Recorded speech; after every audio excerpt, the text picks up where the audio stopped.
What is this Kanta, what is this, I don't like it. ಕೇಳಿಸ್ಕೊಳ್ಳಿ, ಸಖತ್ತಾಗಿರೋದೊಂದು ಶಾಯರಿ ಹೇಳ್ತೇನೆ. चोर अंदर नहीं घुसता अगर गेट पे ताला होता, दीवार पर निकार नहीं आता अगर कोई इस घर में रहने वाला. ಕಾಂತ, ಗೊತ್ತಾ ನಿನಗೆ ಈ ಶಾಯರಿ ಅರ್ಥ ಏನು ಅಂತ ಗೊತ್ತಾ ನಿನಗೆ? ಗೇಟ್ಗೆ ಕೀಲಿ ಇದ್ರೆ ಕಳ್ಳ ಒಳಗಡೆ ಬರೋದಿಲ್ಲ, ಮನೆಯಲ್ಲಿ ಮಂದಿ ಇದ್ರೆ ಗೋಡೆಗೆ ಜಾಡ ಕಟ್ಟೋದಿಲ್ಲ ಅಂತ ಅರ್ಥ ಕಾಂತ ಇದ. ಬಟ್ ಏನ್ ಮಾಡೋದು ಹೇಳೋ ಕಾಂತ, ಈ ಬರಗಾಲದಲ್ಲಿ ಕುಡಿಯೋಕೆ ನೀರಿಲ್ದೆ, ತಿನ್ನೋದಕ್ಕೆ ಅನ್ನ ಇಲ್ದೆ ಇರೋ ಬಡ ಜನರು ಎಲ್ಲರೂ ತಮ್ಮ ತಮ್ಮ ಮನೆ ಬಿಟ್ಟು ಬೇರೆ ಕಡೆ ದುಡಿಯೋಕೆ ಹೋಗ್ಲೇಬೇಕು ಅಲ್ವಾ ಕಾಂತ? ಸೊ ಅದಕ್ಕೋಸ್ಕರ ಮನೆಯಲ್ಲಿ ಜಾಡ ಕಟ್ಟಬಾರ್ದು ಅಂತ ಮನೆಯಲ್ಲಿದ್ರೆ ಈ ಸರ್ಕಾರದವರು ಸಹಾಯ ಮಾಡಲ್ಲ. ಅದಕ್ಕೋಸ್ಕರ ಎಲ್ಲಿ ಕೆಲಸ ಖಾಲಿ ಇರುತ್ತೋ ಮತ್ತೆಲ್ಲಿ ಕುಡಿಯೋದಕ್ಕೆ ನೀರು ಸಿಗುತ್ತೋ ಎಲ್ಲರೂ ಅಲ್ಲಿ ಹೊರಟೋಗ್ಬಿಡ್ತಾರೆ ಮನೆ ಖಾಲಿ ಮಾಡ್ಕೊಂಡು ಇಂಥ ಬರಗಾಲದಲ್ಲಿ. ವಾಟಡ ಓಕೆ, ಸದ್ಯಕ್ಕೆ ಮ್ಯಾಟ್ರ್ ಬಿಟ್ಟಾಕೊಡಿ ಯಾರು, ಬಿಟ್ಟಾಕೋ, ತಲೆ ಕೆಡಿಸ್ಕೋಬೇಡ ನೀನ. ನಡಿ, ನನ್ನ ಬ್ಲ್ಯಾಕ್ ಹೋಂಡಾ ಆಕ್ಟಿವ್ ಹತ್ಕೊಂಡೋಗಿ ಸಿಟಿ ರೌಂಡ್ಸ್ ಹೊಡ್ಕೊಂಬರೋಣ. ಯಾರ್ಯಾರೋ ಇವತ್ತು ಯಾರ್ಯಾರಿಗೆ ಏನೇನು ಹೇಳಿದ್ದಾರೆ ಎಲ್ಲರನ್ನು ಕೇಳ್ಕೊಂಬರೋಣ. ನಡಿ ಕಾಂತ, ನಡೆ, ಹತ್ತು ಬೇಕಾ ಗಾಡೆ.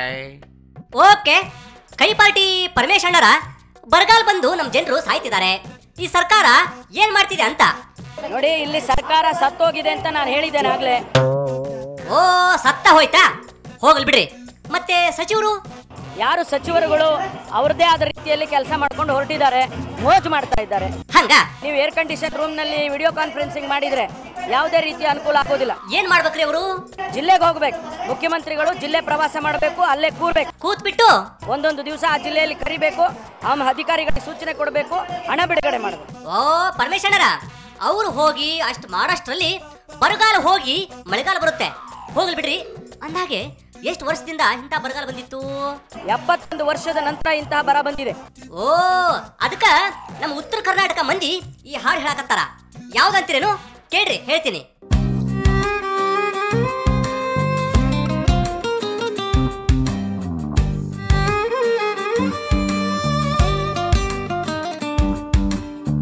ಯಾರಿಗೆ ಹೇಳೋಣ ನಮ್ಮ ಪ್ರಾಬ್ಲಮ್ಮು, ಜನರ ನೋವಿಗೆ ಇಲ್ಲ ಮೂಲಾಮು, ರಾಜಕಾರಣಿಗಳಿಗೆಲ್ಲ ದೊಡ್ಡ ಸಲಾಮು, ಕಿವಿಯಲ್ಲಿ ನೀವು ಇಟ್ಟ ಹೂವೆ ಕಾಯಮ್ಮು, ಏನೇ ಮಾಡಿದ್ರು ನೀವು ಹೆಂಗೆ ಇದ್ರೂ ಸುಮ್ನೆ ಸುಮ್ನೆ ಯಾದ್ರು ಕೇಳ್ರಿ ನಮ್ಮ ಪೋಯಮ್ಮು.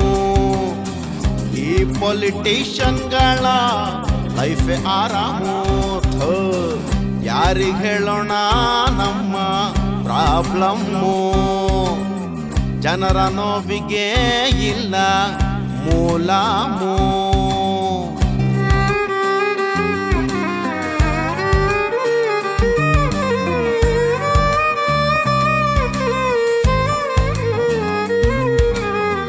ತುಂಬ ಒಳ್ಳೆಯವರು ಅಂತ ಅಂದುಕೊಂಡಿದ್ವಿ ನಾವು, ಓಟು ಹಾಕುವಾಗ ಉದ್ಧಾರ ಮಾಡ್ತೀವಂದುಕೊಂಡು ತಮಟೆ ಹೊಡಿತಾ ಬಂದ್ರು ಟೋಪಿ ಹಾಕೊಂಡು.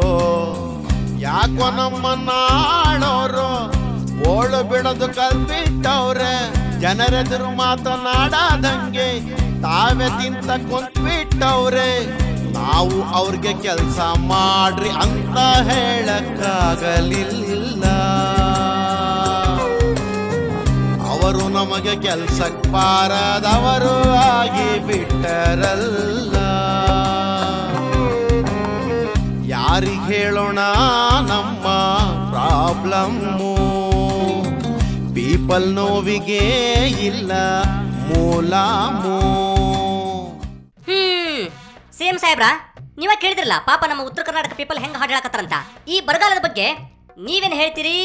ನಾನು ನಿಶ್ಚಯವಾಗಿ ಹೇಳ್ತೇನೆ, ಈ ರಾಜ್ಯದ ಜನರ ಹಿತದೃಷ್ಟಿಯಿಂದ ಬರ ಪರಿಹಾರಕ್ಕಾಗಿ ಅದರ ವಿಚಾರಗಳನ್ನು ತಿಳ್ಕೊಳ್ಳೋದಕ್ಕಾಗಿ ಯಾರು ಪ್ರವಾಸ ಮಾಡದಿದ್ರು ನಾನು ಸ್ವಾಗತ ಮಾಡ್ತೇನೆ. ಅಯ್ಯೋ ಸಾಹೇಬ್ರ, ಬರೀ ಸ್ವಾಗತ ಮಾಡ್ತಾ ಕುಂತ್ರ ಕೆಲಸ ಆಗಂಗಿಲ್ಲ. ಏನ್ ಮಾಡ್ತೀರಿ ಹೇಳ್ರಿ? ಒಂದು ಬರ ಅಂತ ಹೇಳುವಂಥದ್ದನ್ನು ರಾಜಕೀಯ ದೃಷ್ಟಿಕೋನದಿಂದ ನೋಡಬಾರ್ದು ನಾವು.